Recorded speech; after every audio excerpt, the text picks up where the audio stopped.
I'm here with you with a January wrap-up in which I will talk about the books I've read in January, but I'll also check in with my reading goals and my cross-stitch. Okay, so my cross-stitch, I decided in just before my last birthday that I was going to take every book I read between my 45th birthday and my 46th birthday and make a bookmark. So the genre changes depending on which colour. So I'm 6 months in, and as you can see, I've read about 60 books possibly. I'm finding it quite exciting. So up here in the summer, actually we've got quite a range of books, but quite a lot of fantasy, urban fantasy, myth retellings, etc. November, there's a lot of pink, a lot of romance, a lot of crime in December, and it's only down here, December, January, that I started reading horror.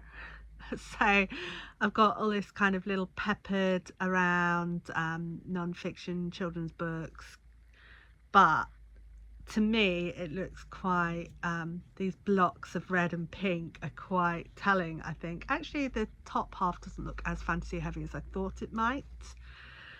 It's quite a good range of books. What we've got down here is 2 horrors, a couple of fantasies, graphic novel, lots of crime. So I'm quite pleased that I've managed to keep up so far. This is right until the end of January. I'm quite pleased with how it's going, and I think it'll make quite a big bookmark, but I think it'll be quite a good bookmark when it's done. So I'm quite pleased with that. Oh, I'm showing you the back. Don't show you the back. Okay, and I think it's telling me interesting stuff about my reading. Like, for example, I had a colour set aside for thrillers, but by the time I read my first thriller in January, I decided to just turn it into crime instead. And I've had quite a lot of historical fantasies, which I've kind of gone, I need to make them half historical and half fantasy. So if I make it different, if I do it again, I'll cut out the thrillers and I'll have a historical fantasy colour. And I'm not sure what else I would have done differently, really.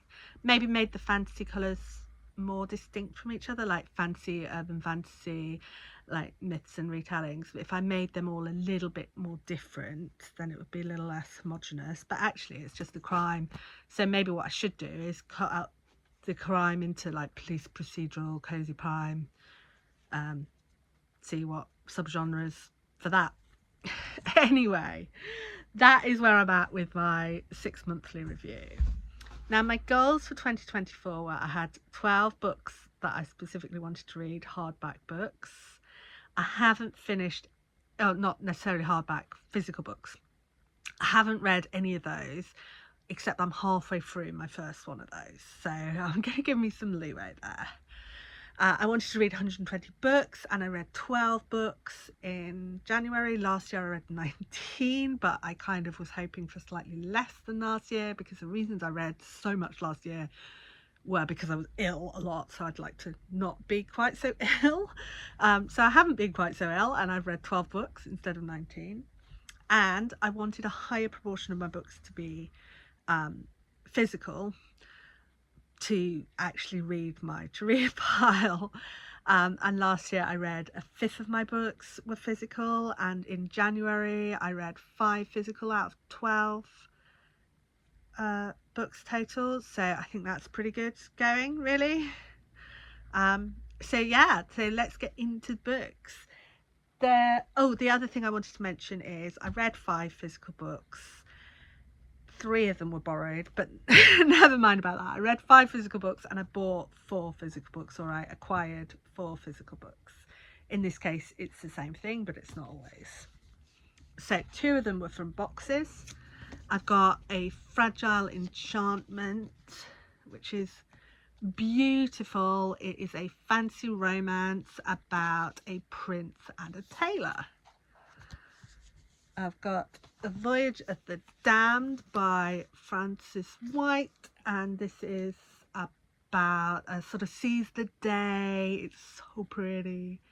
about, I'm assuming there are pirates, there are definitely oceanic themes. I've read so many pirate books recently. That really seems to be where the zeitgeist is at. And I just love the fish. That's all I need to know. The fish, they're so pretty. I got this book, Veil by Fadwa El-Guindi, which is about, well, let me read you the preface. It's hoped that this book equally reaches those who decide to veil, those who refuse to unveil, those who refuse to veil, those who traditionally always veiled, and those who never ever veiled. So this is about all the various ways in which usually, possibly exclusively Muslim women, but definitely focus on Muslim women, would choose to or choose not to cover their face, head, necks, whatever. Obviously I do not veil in any way, but I think it's an interesting subject, and I just wrote a really, really bad essay on the subject. So I thought I could do with learning some more about it. Possibly too late, but I'm expected to be an interesting book anyway. And the latest Toby Day series, The Innocent Sleep by Seanan Maguire. This is someone who is half fairy and gets drawn into fairyland. She gets turned into a fish.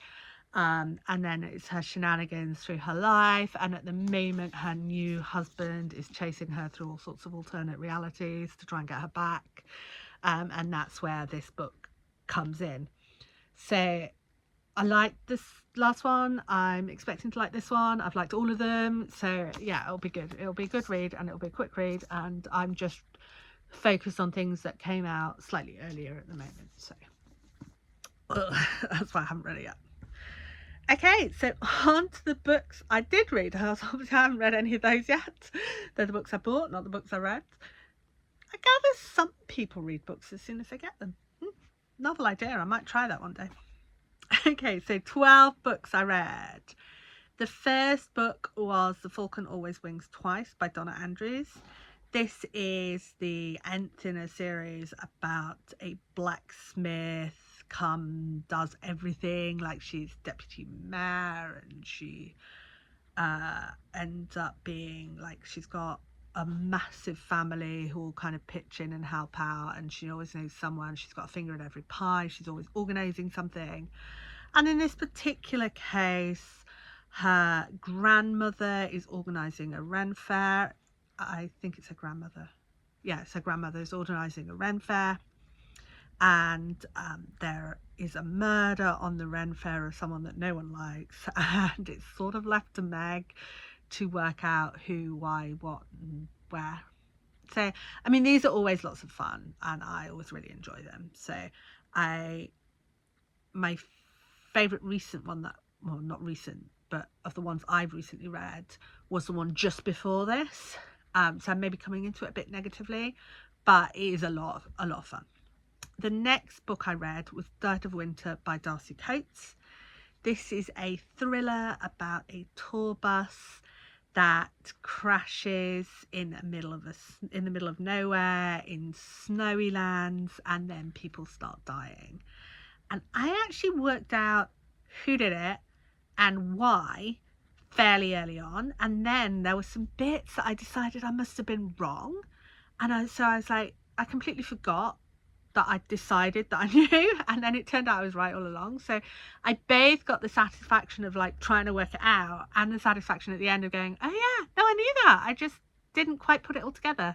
So I think it was really great. It was quite scary, and very seasonal.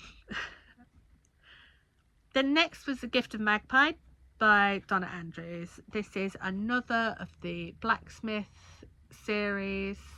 In this one, she's part of a group that goes and helps various people with anything they need. They help basically anyone, so that no one feels like they don't deserve to step up or feels embarrassed about asking for help. And in this particular case, the authorities are getting on the case of someone who's a bit of a hoarder, and she's like, let me come in and declutter for you so that you can get work done in your house. And so she ends up in the middle of this, he gets murdered, and then there's like all sorts of, again, this is one that has major open cues, and I just got like, I was like, no, that's a red herring. And knowing which things are a red herring and which things are actual clues is half of the fun with these books, and this one I thought was a really good example of that. The next book I read was a library book. It was Enola Holmes and the Black Barouche by Nancy Springer. I've never read an Enola Holmes book before. I just picked it up on a whim, and this is Sherlock's little sister who takes over, and there is lots of sibling relationships which are really nicely drawn. The mystery was believable. Her actions as a teenage girl were really believable, and yeah, I loved it. I'll probably pick another one up. On the Nature of Magic by Marianne Womack. This is another one that I absolutely loved. It is a historical fantasy mystery set around the start of films in France. It's a sequel. The first book was set in Norfolk. It's very evocative of place and time. It's hella queer. It's got mystery and fan family and love and intrigue, and it's just beautiful. So yeah. How to Sell a Haunted House. That was my next book by Grady Hendrix. This, I sort of felt like it lost its way a bit in the middle, but then when it all came together in the end, I kind of didn't mind that. So this is about someone whose mother dies and she has to go back, and then there is creepy shenanigans with puppets. So many puppets, so many creepy shenanigans. And the thing that I really loved about this book is you start out inside her head, and then like I decided quite early on I didn't like her, but I wanted to read more about her, and then like how the outside world relates to her gets brought in. So it's like how she sees them and how they see her, and how it's all those relationships are really well explored. So if that sounds like your thing, then yeah, but creepy puppets, creepy. Darkwater Daughter by H.M. Long. I love this. This is another piratical book for some reason. This is a book where you have a thing that's a bit like a dryad. I forget what their name is in this book, but it's dryads who get their trees cut down to make ships, and then they're bound to the ships. There's this whole kind of government, pirates, smugglers stuff going on as well in the background. And it's about who can talk to the trees and who the trees talk to, and whether you can go into their land, and like it's got all this really nice magic system, all this thing where people are chasing them around over the high seas, and it's just beautiful. So yeah, definitely recommend that if you at all like fantasy pirate books. I think I might feel a fantasy pirate book recommendation video coming on soon, because I've read a lot of stonking fantasy pirate books recently. Okay, the next book I read was a book that was lent to me by my sister-in-law, Tell Me I'm Worthless by Alison Rumfitt. This is horrible, and it gave me utterly Haunting of Hill House vibes. It is about three people who went into a haunted house on a dare, and then they came out, two of them came out, one of them didn't, completely changed. And the house has done a number on them, and it's got this all neo-Nazi stuff going on, and it's got all these like really horrible, like pulling out people's insecurities, but also pulling out the way that people are horrible to each other and enacting that on each other's bodies. And it's horrible but beautiful, and I couldn't stop reading it, and I loved it. absolutely loved it. So yeah, definitely a horror. If you like horror, then this is and it's got quite a lot of trans body horror in it. That's the content warning that I should give you. It's written by a trans woman, and it's got quite a lot of trans body horror in it, which might be a bit much for you. You decide for yourself. More horror. Snow Glass Apples by Neil Gaiman. This is a graphic novel. It is Snow White as a vampire, told from the perspective of the stepmother, and again it is horrible and beautiful, and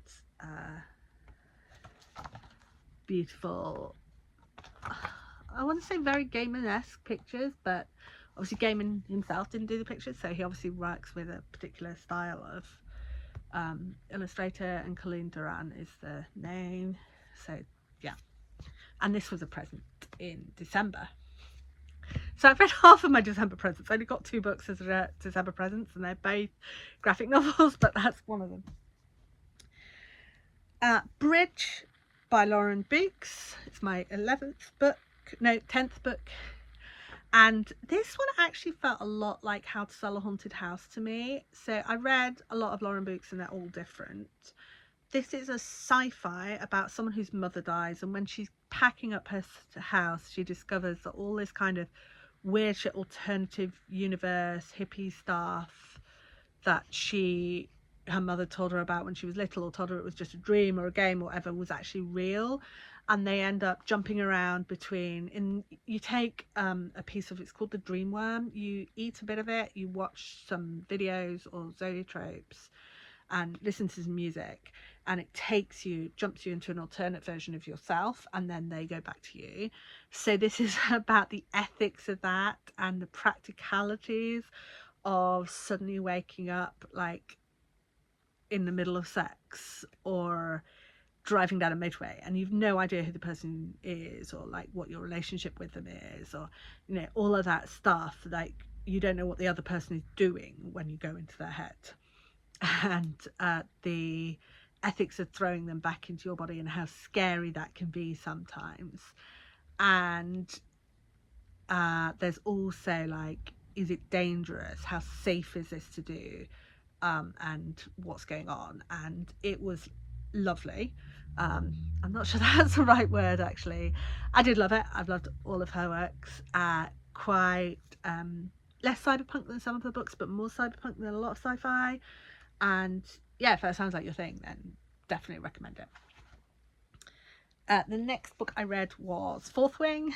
This is one I gave to a friend for Christmas, and he immediately read it and lent it back because he loved it so much.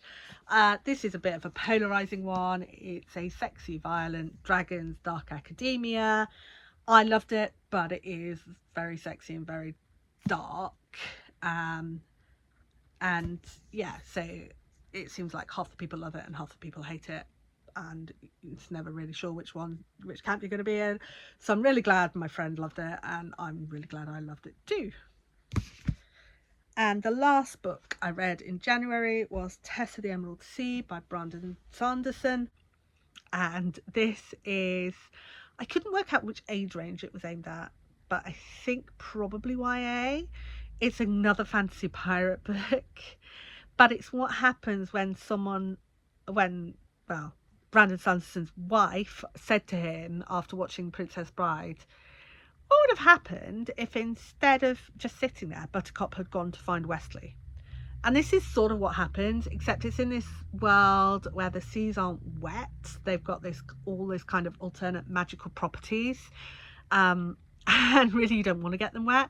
So part of it is about learning how to manage the sea and how to manage weather, which is super exciting. And then there's this like talking rat, Familiar, who our main character Tress gets super into, and she ends up like, she cleans windows. And it was funny, and it was light, and it had a lot of interesting meaning to it. So it was light but deep, if that makes sense. And I haven't read, well, I say I have read some of it because the Mistborn trilogy is part of the same universe. But this is the first book set on that world, so you can totally read it as a standalone. And yeah, it was lovely, and the pictures were just gorgeous. And as they moved from sea to sea, which are different colours, the illustrations or the chapter titles changed colours, so to catch up with the sea. And yeah, definitely, absolutely loved it. So that is quite a lot of books. That is 12 books, of which the worst I could say was, yeah, I really like this one. So I think I'm doing all right. So I will see you soon when hopefully I will have finished one of my 12 books for 2024. But on the whole, I feel like I'm doing really well with my goals. I feel like I'm doing really well keeping up with my bookmark. And I'm even reasonably happy with the variety of books, especially as I maybe move forward. I don't know. All right, I'll see you soon. Bye.